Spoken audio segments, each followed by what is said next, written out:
Okay, boys and girls, this is Math Message 5-11, and in this lesson we are going to break apart factors to solve multiplication problems. This is probably my favorite multiplication strategy of all the strategies that we have learned, because this strategy is going to help me out a lot when I'm doing even bigger multiplication problems. And you'll kind of see what I mean as we work through this. All right, the first thing I want you to do is get out your workbook and turn in your workbook. I'm not sure what page it is, but at this point in the year, you know to look for lesson 5-11, and it says breaking apart in different ways. Go ahead and pause the video and get yourself ready. Okay, so at the top of this page, it says that the marching band is planning their next show.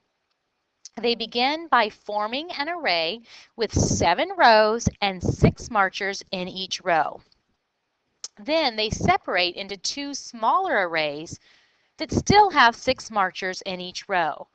So it says to use centimeter cubes to show one way they could do this, and to record your thinking by shading in the squares on one of the grids below. Then repeat, showing a different way that they could do it. So since you don't have centimeter cubes, that's okay. Just go ahead and draw, using X's in your grid paper here, draw 7 rows with 6 marchers in each row. So your array would look like this. Again, you have 7 rows, so 1, 2, 3, 4, 5, 6, 7, 7 rows, and you've got 6 in each row. So you're drawing a 7 by 6 array. Now, it wants you to then separate into 2 smaller arrays, but that still have 6 marchers in each row. So how could you break this apart so that you don't mess up the 6, you're just breaking it apart into 2 smaller groups. So go ahead and pause the video and find a way to do that. Okay, so one of the ways that you could have done it, and here's the way I would have done it, is I would have broken it into 5 and 2. Because 5 and 2 still make 7, right? So I have 5 and 2. Instead of a 7 by 6, you now have a 5 by 6, and you have a 2 by 6. Okay, so it wanted you to do it 2 different ways. Another way you could have done it, and I'm going to go ahead and just draw a 7 by 6 without the X's to save myself some time. So 1, 2, 3, 4, 5, 6, 7 by 1, 2, 3, 4, 5, 6.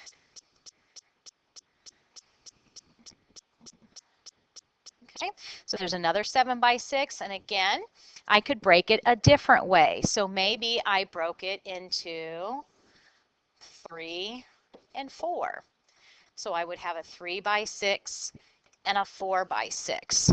Okay, so this is just that. I call this the break apart strategy, where I'm taking one of the factors and I'm breaking it apart into smaller numbers.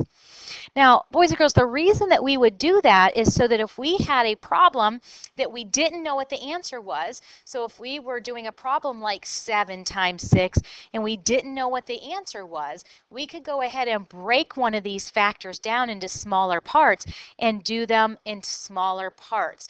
Now, before we were doing the doubling strategy, where maybe I would take that 7 by 6, and let me draw that a better way here, 7 times 6. So here's my 7 by 6 before. Now, earlier in the year, we were working on that doubling strategy, where we were taking our even factor, so we would have taken the 6, and we would have broken that 6 into 3 and 3, so that we would have done 7 times 3 over here.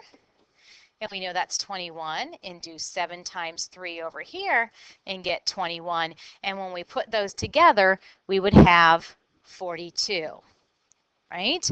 So that was that doubling strategy. But in the doubling strategy, we had to use the even factor and break that even factor apart into 2 pieces, into 2 equal pieces. But now, when you look at this, we can actually break either one of those factors. We don't have to just break an even factor in half, we could break the 7 apart into 5 and 2 and 3 and 4. Now, doesn't that make easier math? So up here, I have a 5 by 7, which 5 times 7 is easy to, or not 5 times 7, sorry about that. I took away the 7. Let me get my smaller eraser out here. End up erasing the whole thing.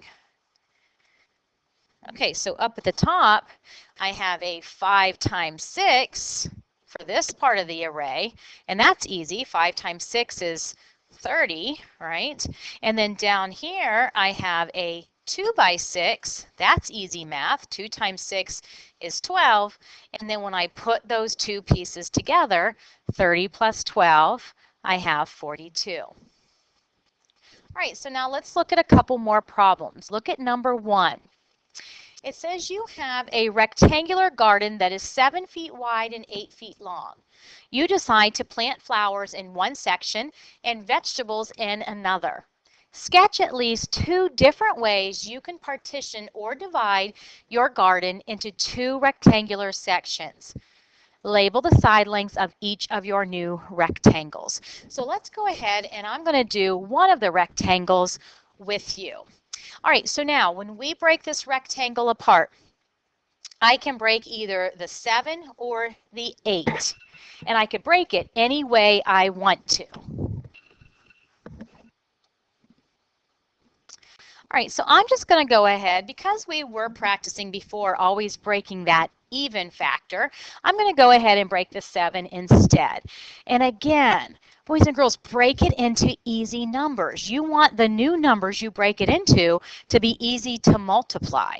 So the best way to break 7 is to do it into 5 and 2. So I like to just kind of pretend I'm breaking that 7. I just like to draw a line right through it. And I'm breaking that 7 apart, and I'm breaking it into 5 and 2. So go ahead and do that on your paper. Then I'm going to go ahead and label the parts of my rectangle. My top rectangle is a 5 by 8, and my bottom rectangle is a 2 by 8. Because remember, I'm looking at the length, and I'm looking at the width. I didn't change the 8 feet. That's going to stay the same. I never broke that. I only broke the 7. Okay? All right, so now we just have to solve each of those parts. 5 times 8 is easy math. If you don't know it, pause the video, get it figured out. 5 times 8 is 40, and 2 times 8, that's easy math. 2 times 8 is 16. When I put these two numbers back together, I have to add my 40 plus my 16, and 40 plus 16 would be 56. So 7 times 8 equals 56. I just took the 7 and broke it apart into 5 and 2. All right, I always use the analogy, if I go to clean my bedroom and my bedroom is really, really messy, and when I look at my bedroom, I just cannot think about cleaning that whole thing. If I break that room apart into smaller pieces and clean maybe half of it or clean just part of it, go take a break, come back, clean the other part of the room. Next thing you know, the whole room is cleaned. So if I look at a problem like 7 times 8 and I think, whew, that's a really big problem, I don't know what 7 times 8 is, I could just break that room apart into smaller pieces, solve the smaller pieces, and then the next thing you know, I have the whole room solved, or the whole problem solved. All right, so now the second rectangle, I want you to go ahead and pause the video, and I want you to find another way to break apart the 7 times 8. How about this time if you break the 8 apart? All right, pause the video and let's see what you come up with. Okay, so one of the ways, and you may have done it differently, there's several different ways that you could have done it, but one of the ways, again, I'm just going to I like to draw a line right down through the 8. That way I know I'm breaking that 8, and I can break 8 apart into, how about 3 and 5? And I chose those numbers, again, because 5 is a really easy number to multiply by, and then 3 isn't so hard either. So if I break that 8 apart into 3 and 5, that should be easier to do. All right, so now the left side of my rectangle is a 7 by 3. Remember, I always do length times width. And then the right side of my rectangle is a 7 by 5. Remember, I didn't do anything to my 7, so that factor is going to stay the same. I only broke apart the 8 into 3 and 5. So now when I solve 7 times 3, that's not too hard to do. I can even add 7 3 times, right? Or 7 times 2 is 14 and add on another 7, which gives me 21. 7 times 5 isn't hard to do. I can always count by 5s even if I don't know it right away, and I get 35. When I add my 21 plus my 35 together, it still is going to, of course, give me 56. It doesn't change the answer no matter how you break that room apart. Okay, you may have broken the room apart, so when I have that 7 by 8, you may have broken the room apart into 4 and 4. Okay, just break that 8 in half. So over on my left side, I have 7 times 4, and on my right side, I have 7 times 4. Again, the 7 stays the same. I didn't break that. I just broke the 8 into 4 and 4. 7 times 4, well, I know that 7 times 2 is 14, so 14 and 14 is 28. I can always use that double-double strategy for times 4.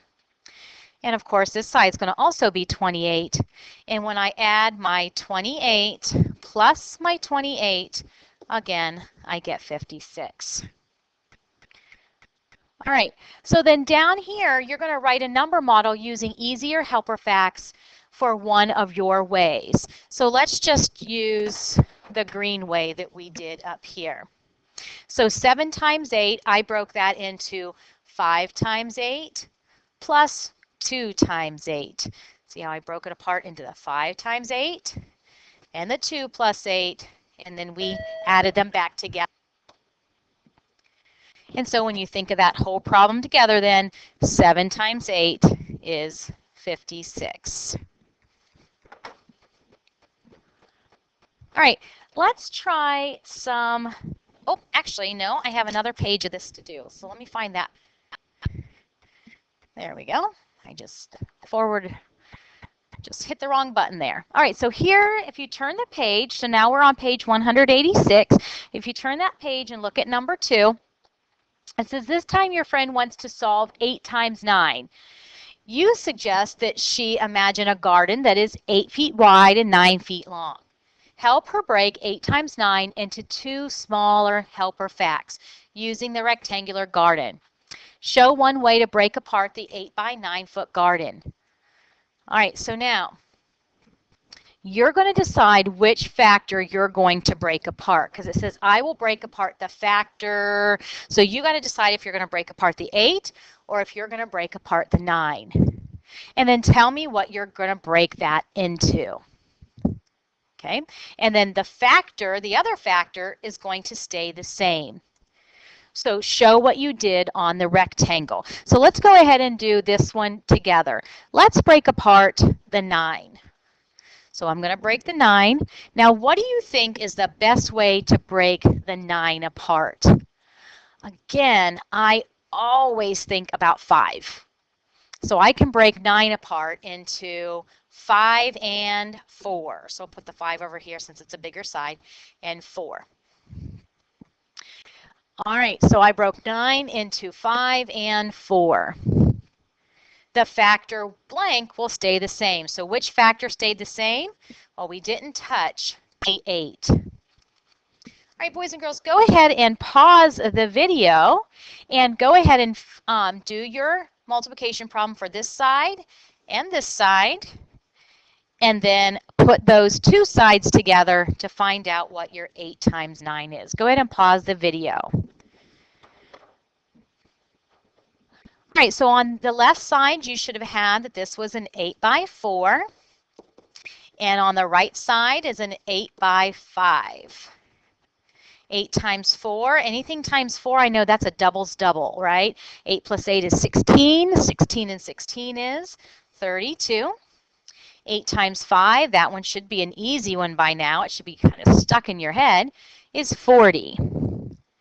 So down here it says helper facts that match the area. So I did an 8 times 4 is 32. And I did an 8 times 5, which is 40. So then 8 times 9, when I put those two together, now I have to add my 32 and my 40. And so when you add those together, you should have 72.